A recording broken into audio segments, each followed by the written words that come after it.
आजकल मैंने बहुत सारे हिंदुओं को देखा है कि वो लोग जाने अनजाने में अपने धर्म के बारे में बहुत कुछ उल्टा सीधा बोल देते हैं। बहुत से लोग तो इतना बोल देते हैं कि उनको खुद समझ में नहीं आता है कि हम कितना बोल दिए हैं।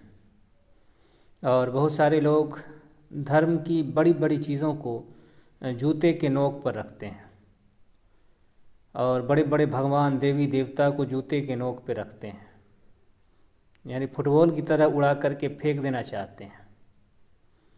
तो इन लोगों की अकल कैसी है और किस तरह की ये लोग पूजा पाठ करते हैं, किस तरह से अपने देवी देवता से मोहब्बत प्यार करते हैं, ये समझ से बाहर है।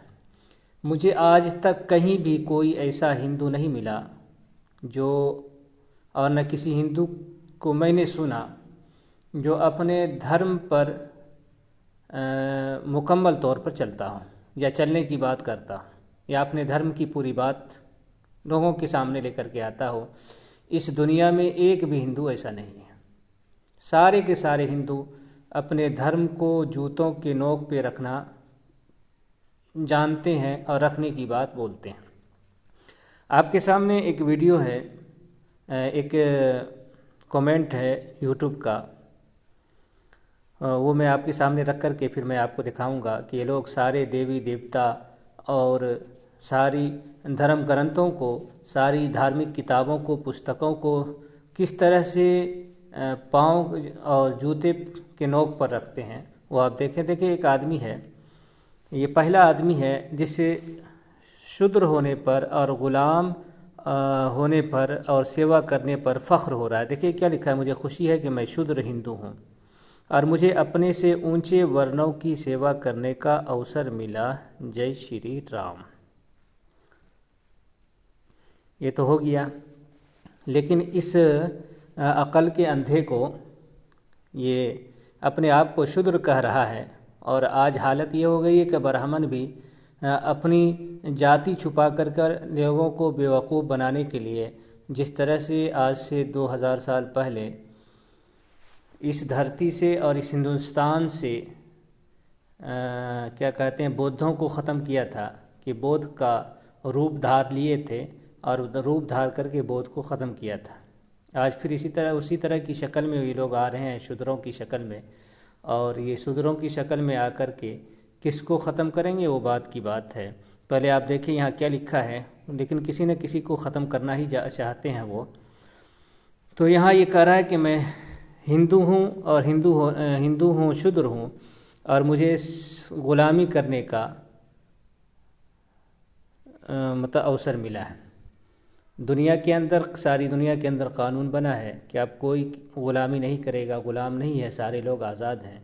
और ये वो व्यक्ति है जो खुश इस बात पर है कि इसे ग़ुलाम बनने का मौका मिला है। अगर ये खुशी की बात होती तो हिंदू धर्म में शूद्र होना पुराने क्या कहते हैं कि पुराने जन्म के, पहले जन्म के पाप की वजह से कोई आदमी शूद्र होता है। तो अगर ये खुशी की बात होती तो सारे हिंदू पाप ही करते, और पाप ही कर रहे हैं, वो दूसरी वजह है। तो ये बता रहा है कि भाई पाप करो, अगला जन्म शूद्र होगा तो फिर जो है खिदमत करोगे तो इसका मौका मिलेगा। तो इस तरह से ये लोग पता नहीं क्या क्या बोलते हैं। देखो ये क्या बता रहा है, उसका रद्द कर रहा है। ये कह रहा है कि भाई आप हिंदू हैं और हमारे परिवार के सदस्य हैं, हम कभी इस चीज़ को नहीं मानते हैं जो छोटा बड़ा ऊंच नीच करता है, मैं उसकी सोच को अपने जूते की नोक पर रखता हूँ। और भी बहुत सारे कमेंट इस तरह के हैं, वो मैं ऐसा दिखाना नहीं चाहता हूँ, असल में मैं आपको धार्मिक पुस्तक दिखाना चाहता था। तो यहाँ ये बता रहा है कि ये जो ऊंच नीच है, इस तरह की सोच है, तो इस चीज़ को मैं अपने जूते की नोक पर रखता हूँ। अगर आप देखें इनके जितने देवी देवता हैं, जितने इनके भगवान हैं, जितने इनके ऋषि हैं, मुनि हैं, जितनी इनकी धार्मिक किताबें हैं, सारी की सारी किताबों में यही ऊंच नीच और शूद्र ब्राह्मण क्षत्रिय यही सब आपको मिलेगा। तो ये उसको जूते की नोक पर रख रहे हैं। देखें अब मैं आपको दिखाऊंगा कि ये लोग ये कट्टर हिंदू किस तरह से राम जी को अपने जूते की नोक पर रख रहा है वो मैं आपको दिखाता हूँ। मैं आपको एक किताब पुस्तक दिखा रहा हूँ, ये रामराज का कानून है। ये पुस्तक जो आपके सामने खुली हुई है, ये पुस्तक है व्यास स्मृति, व्यास नहीं, वशिष्ठ धर्मसूत्रा। वशिष्ठ धर्मसूत्रा ये पुस्तक जो है क्या बोलते हैं, राम जी के जब रामराज था, राम जी का राज था, हुकूमत थी, तो उस हुकूमत में जो कानून चल रहा था वो यही पुस्तक थी। राम जी के पुरोहित वशिष्ठ जी थे और पुरोहित की बताई बात ही वो कानून हुआ करता है। तो यही कानून रामराज में था। तो रामराज में क्या था, राम जी किस कानून का पालन कर रहे थे और राज में कौन सा कानून था। तो ये देखें कि वो आदमी राम को, वशिष्ठ को, राम जी को जूते की नोक पर रख करके किस तरह से फुटबॉल की तरह उड़ा रहा है। यहाँ देखिए क्या लिखा है कि ब्राह्मणों के 6 कर्म है, पढ़ना, पढ़ाना, यज्ञ करना, कराना, दान और प्रतिग्रह। क्षत्रियों के 3 कर्म है, अध्ययन, याजन और दान। शास्त्र के अनुसार प्रजापालन भी क्षत्रिय का धर्म है, उससे ही जीविका निर्वाह करे। वैश्य भी 3 है, वैश्य के भी 3 है, यानी 3 काम है, 3 धर्म है। खेती, लेन देन, पशुओं का पालन और सूद ब्याज लेना, ये वैश्य की वृत्ति है। और इन तीनों जातियों की सेवा करना ये शूद्र का धर्म है। अब यहाँ देखें कि ये सारी बातें आ गई कि सेवा, गुलामी, ये क्या है, ये शूद्र की, ऊपर की तीनों जातियों की सेवा करना, गुलामी करना, खिदमत करना, ये शूद्र का धर्म है। और ये सिर्फ इसी पुस्तक में नहीं है, मैं आपको जहाँ कहीं भी ले चलूँगा, जहाँ दिखाऊँगा, मान लें कि इसमें मेरे पास यहाँ पर बहुत सारी पुस्तकें हैं, अगर हम आपको यहाँ ले चलूँ इधर, तो जहाँ भी मैं आपको दिखाऊं तो वहाँ आपको इस तरह की बातें आपको हज़ारों जगहों पर मिलेंगी, 1-2 जगहों पर नहीं, बल्कि ये चीज़ आपको हज़ारों जगहों पे मिल जाएंगी, इस तरह की बातें। तो मैं फिर एक, ऐसे तो बहुत सारी पुस्तकों के अंदर है, मैं सारी पुस्तक नहीं दिखाना चाहता, पर ये बस ये बताना चाह रहा था कि देखें ये लोग किस तरह से अपने ही धर्म को और अपने ही लोगों को जूते की नोक पर रखते हैं।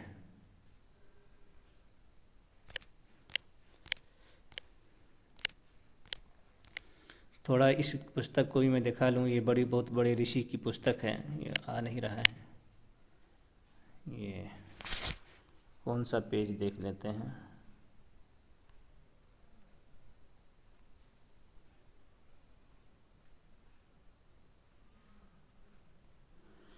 ये पुस्तक कौन सी है,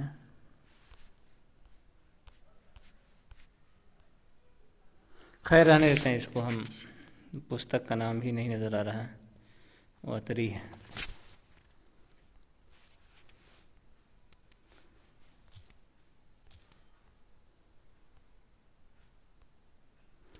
यहाँ देखें, ये है अतरी स्मृति, इसका भी कुछ हिस्सा हम आपके सामने,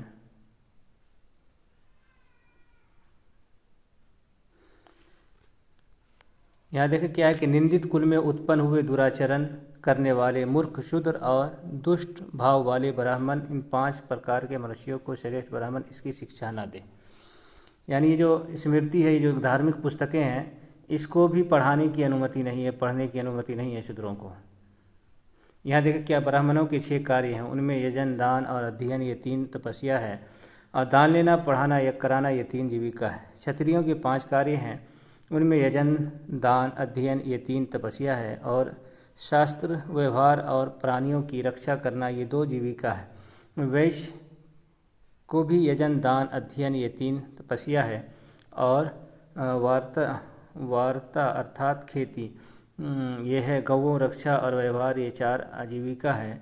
शूद्रों की, यहाँ देखें आप क्या है, मैं निशान दे रहा हूँ, इस पर आप देखें, इस लाइन को देखें आप, यहाँ क्या है, शूद्रों की ब्राह्मण, क्षत्रिय, वैश्य की सेवा करना, यही तपस्या है, और शिल्प कार्य उनकी जीविका है।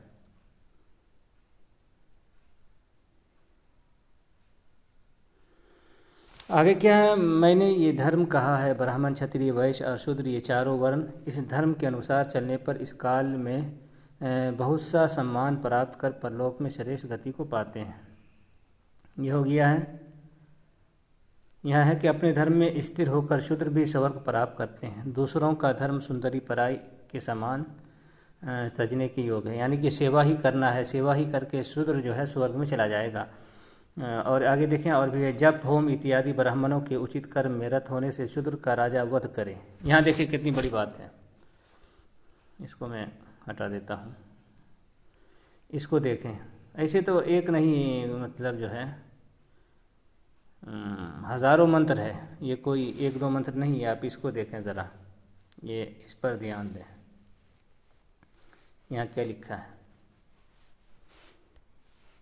यहाँ है कि अत्रि स्मृति है। अत्रि जानते हैं कि कितने बड़े ऋषि हैं, कि इनके पाँव का धुवन ब्रह्मा विष्णु महेश पर पड़ा था तो वो बच्चे हो गए थे। वो कहानी आप देख लेंगे, अत्रि स्मृति अनसुईया की। यहाँ लिखा है कि जप होम इत्यादि वगैरह ब्राह्मणों के उचित कर्मों में रत होने से शूद्र का राजा वध करे। यानी जो ब्राह्मण के काम है, जप करना, भगवान का नाम लेना, होम वगैरह, जो भी ब्राह्मण का काम ऊपर अच्छे कर्म आया है, पढ़ना पढ़ाना वगैरह, अगर शूद्र ये काम करता है तो यहाँ ये बात भी ध्यान देने की है कि यहाँ से ये बात मतलब नज़र आ रही है, समझ में आ रही है कि अगर कोई शूद्र पढ़ रहा है, पढ़ने का काम कर रहा है, तो राजा उसका वध करा दे, उसको जान से मरवा दे। ये है सनातन धर्म, ये है हिंदू धर्म, ये है रामराज, कि अगर कोई शूद्र पढ़ रहा है तो राजा उसको जान से मरवा दे। अगर इस पर आप ध्यान देंगे तो आपको, क्योंकि मैंने उसमें वशिष्ठ स्मृति में भी दिखाया कि ब्राह्मण का काम है पढ़ना पढ़ाना, और यहाँ भी ऊपर मैंने दिखाया है कि ब्राह्मणों के 6 कार्य यहाँ देख सकते हैं। अध्ययन है यहाँ, है ना, तो पढ़ाना, अध्ययन, पढ़ना, पढ़ाना, तो यहाँ आप देख सकते हैं इसको। ये पहले 2 लाइन को आप देख लें, पहले 2 लाइन को देख ले, पढ़ना पढ़ाना है।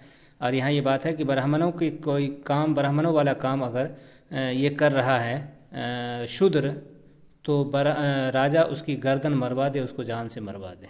ये है सनातन धर्म। तो उस बेवकूफ़ को शर्म नहीं आ रहा है कि वो ऐसी बात कर रहा है, और वो नीचे उसका जो कट्टर हिंदू है वो इस तरह से जवाब दे रहा है।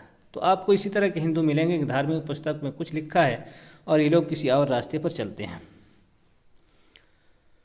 आगे क्या है देखें, कितनी बड़ी बात आगे, तो इससे भी बड़ी बात है।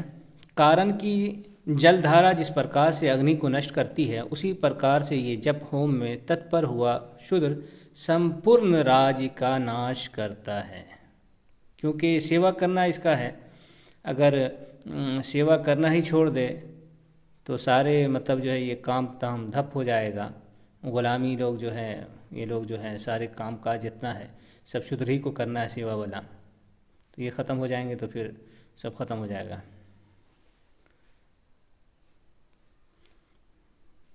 और भी बहुत सारी बात हैं, तो खैर इनको रहने देते हैं। एक चीज़ मैं आज पढ़ रहा था जो इससे मिली जुली बात है, जो कह रहा था, मैं एक किताब आज पढ़ रहा था, अभी पढ़ रहा हूँ, मेरी मतलब जो है मुताले में है जिस किताब को मैं पढ़ रहा हूँ। हालांकि इस किताब को उर्दू में किताब थी तो उसमें कुछ और था, तो हिंदी वाली मिल गई, तो 2 साल पहले पढ़ चुका था उर्दू में, लेकिन ये हिंदी में है तो इसको फिर हिंदी में पढ़ना शुरू कर रहा हूँ। तो बहुत सारी इनकी धार्मिक पुस्तकें जो उर्दू में थी, उसको उर्दू में पढ़ने के बाद उसको फिर से हिंदी में पढ़ रहा हूँ, और देखता हूँ कि बहुत सारी बातें जो हैं, क्योंकि उर्दू में जो मेरे पास किताबें हैं वो आज से तकरीबन ना कुछ तो भी 150 साल पुरानी पुस्तक होगी उर्दू वाली। तो देखते हैं उसमें और इसमें कि ब्राह्मण अब तक कितना जो है तब्दीली किया है। ये देखें, ये है विष्णु पुराण है, श्री विष्णु पुराण है, 3रा भाग होगा और अध्याय है 18। पेज नंबर भी देख लें तो अच्छा रहेगा, पेज नंबर है 228।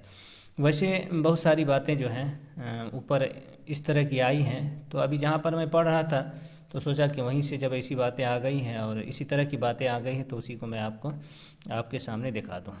वरना तो मेरे पास इनकी सभी धार्मिक पुस्तकें हैं और हज़ारों जगहों पर इस तरह की बातें हैं जो मैं कभी दिखा सकता हूँ।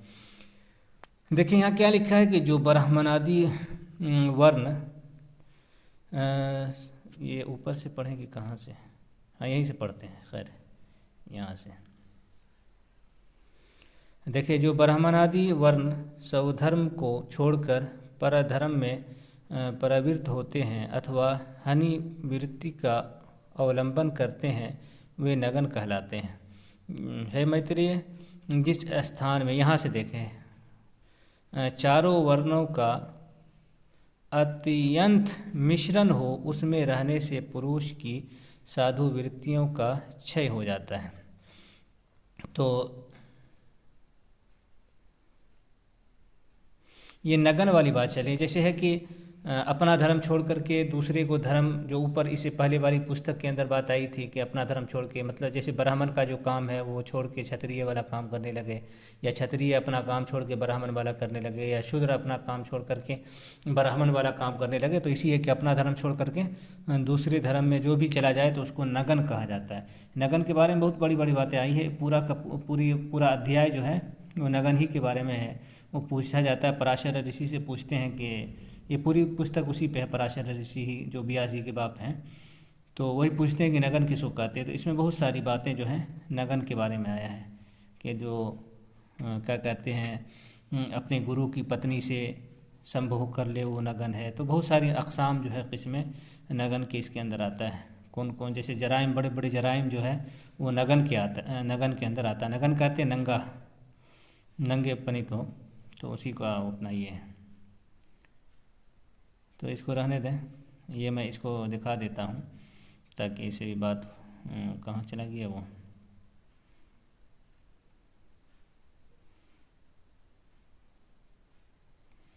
किधर चला गया। तो ये पूरा अध्याय पढ़ने का, जो पढ़ना चाहे तो इसमें, इस अध्याय के अंदर बहुत सारी बातें उसको इस बारे में मिल जाएगी।